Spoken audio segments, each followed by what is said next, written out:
গৰ্ভৱতী মহিলাসকলৰ বাবে এটি ভাল খবৰ। সম্পূৰ্ণ বিনামূলীয়া আল্ট্ৰাচাউণ্ড এতিয়াৰে পৰা মইৰাবাৰীত কেৱল ব্ৰহ্মপুত্ৰ ডায়েগনষ্টিকত।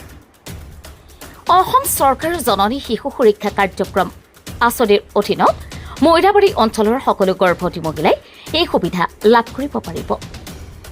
মইৰাবাৰী হস্পিটেলৰ সন্মুখত অৱস্থিত ব্ৰহ্মপুত্ৰ ডায়েগনষ্টিকত প্ৰতি বৃহস্পতিবাৰ আৰু দেওবাৰে বিনামূলীয়াকৈ আল্ট্ৰাচাউণ্ড কৰিব পাৰিব।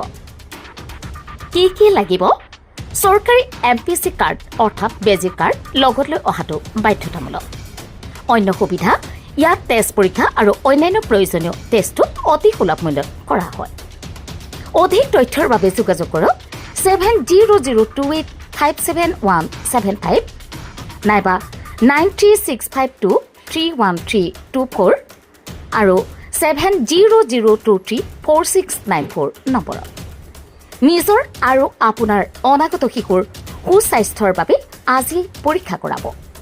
ব্ৰহ্মপুত্ৰ ডায়েগনষ্টিকত আপোনাৰ স্বাস্থ্য আমাৰ দায়িত্ব। মইৰাবাৰীৰ পৰা বাবলু আহমেদৰ ৰিপৰ্ট, টাইমছ অসম 24। পোনপ্ৰথমতে মই সকলো গৰ্ভৱতী মহিলাসকলক এইটো জনাব পাই সুখী হৈছোঁ যে আমাৰ মইৰাবাৰী হস্পিটেলৰ আণ্ডাৰত বা আমাৰ লাহৰীঘাট ব্লকৰ আণ্ডাৰত যিমানখিনি গৰ্ভৱতী মহিলা আছে তেওঁলোকৰ আমাৰ যিটো JSSK বুলি এটা আঁচনি আছে জননী যোজনা, তো JSSK আণ্ডাৰত আমাৰ হস্পিটেলৰ ওচৰতে আমাৰ ব্ৰহ্মপুত্ৰ ডায়েগনষ্টিক বুলি আছে, তাতে আমাৰ MOU এখন চাইন হৈছে আৰু তাতে আমি প্ৰত্যেক দেওবাৰ আৰু বৃহস্পতিবাৰে গৰ্ভৱতী মহিলাবিলাকক আমি দুটাকৈ আল্ট্ৰাচাউণ্ড ফ্ৰীতে কৰাৰ ব্যৱস্থা কৰিছোঁ আৰু আশা কৰিছোঁ যাতে আমাৰ এই মেছেজটো গোটেই গৰ্ভৱতী মহিলাবিলাকে পাব আৰু পাই পেলাই তেখেতলোকে এই সুযোগটো যাতে তেখেতলোকে ল'ব পাৰে।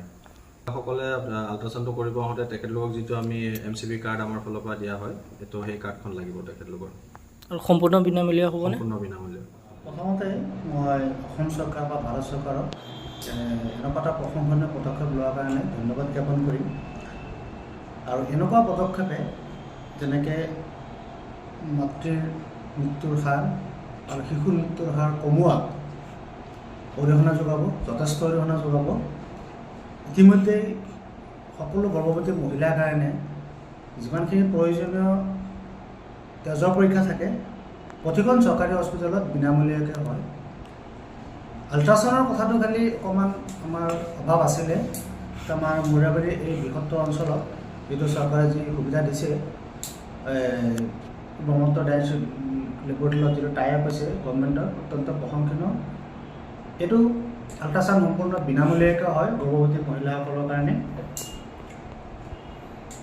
গৰ্ভৱতী মহিলাৰ আল্ট্ৰাচাউণ্ড প্ৰয়োজনীয় হয়। মিনিমাম 4টা আল্ট্ৰাচাউণ্ড কৰিব লাগে বুলি কয়, কমচে কম 3টাটো কৰিবই লাগে। কিন্তু আমাৰ দুখীয়া অঞ্চল, পইচাৰ অভাৱত গৰ্ভৱতী মহিলাসকলে আল্ট্ৰাচাউণ্ড কৰিবলৈ সক্ষম নহয়। গতিকে এতিয়াৰ পৰা ব্ৰহ্মপুত্ৰ ডায়েগনষ্টিক লেবৰেটৰীত চৰকাৰৰ দ্বাৰা অনুমোদিত যিটো আল্ট্ৰাচাউণ্ড চেণ্টাৰ, তাতে সকলোৱে বিনামূলীয়াকৈ গৰ্ভৱতী মহিলাই আল্ট্ৰাচাউণ্ড কৰিব লাগিব। ক'ত আছে অনুষ্ঠানটো? এইটো মইৰাবাৰী চৰকাৰী হস্পিটেল, যিটো মইৰাবাৰী CHCৰ সন্মুখতে আছে, তাতে সকলোৱে যাতে এই সুবিধাটো লয় তাৰ কাৰণে মই সকলোকে আহ্বান জনাইছোঁ। তাৰ কাৰণে প্ৰয়োজনীয় বস্তুটো হ'ল আমাৰ যিটো সৰল ভাষাত বেজী কাৰ্ড বুলি কয়, আচলতে মাতৃ আৰু শিশু সুৰক্ষা কাৰ্ড, সেইখন প্ৰতিগৰাকী গৰ্ভৱতী মহিলাৰ লগত থাকিব লাগে। শিশু আৰু মাতৃ অধিকাৰ কাৰ্ডখন যদি পেচেণ্টৰ লগত মানে গৰ্ভৱতী মহিলাৰ লগত নাথাকে তেনেহ'লে এইটো বিনামূলীয়াকৈ নহ'ব। গতিকে প্ৰতিগৰাকী গৰ্ভৱতী মহিলাক মই আহ্বান জনাম, এই কাৰ্ডখন যাতে আমাৰ আশা বাইদেউসকলৰ পৰা বা ANM বাইদেউৰ পৰা গ্ৰহণ কৰে, সেইখন কাৰ্ড লগত লৈ আহিব লাগিব। মানে এগৰাকী মহিলা যেতিয়া গৰ্ভৱতী হয় হস্পিটেলৰ তৰফৰ পৰা যিখন কাৰ্ড দিয়া হয় সেইখন লগত লৈ যাব। এইখন দেখা পোৱা যায় প্ৰায় মাতৃৰ লগত নাথাকে, আশাসকলে লৈ লয়। এইটো কাৰ্ডত নাথাকে নাজানো, কিন্তু লগত থাকিব লাগে। এইটো কাৰ্ডৰ উদ্দেশ্য হ'ল চৰকাৰে যে দিছে গোটেই গৰ্ভৱতী মহিলাৰ কাৰণে বিভিন্ন নিৰ্দেশাৱলী, কেনেকৈ খাব লাগে, কিমান সময় শুব লাগিব, বা ডেলিভাৰীৰ পিছত আপোনাৰ বাচ্চাটো কেনেকৈ লালন পালন কৰিব লাগিব, সকলো কথা বিৱৰি লিখা আছে, বহুত ধুনীয়াকৈ লিখা আছে, বহুত জানিবলগীয়া কথা লিখা আছে। সেইখিনি গৰ্ভৱতী মহিলাসকলে পঢ়াটো খুবেই দৰকাৰ, তাৰ কাৰণে দিয়া হৈছে উদ্দেশ্যটো।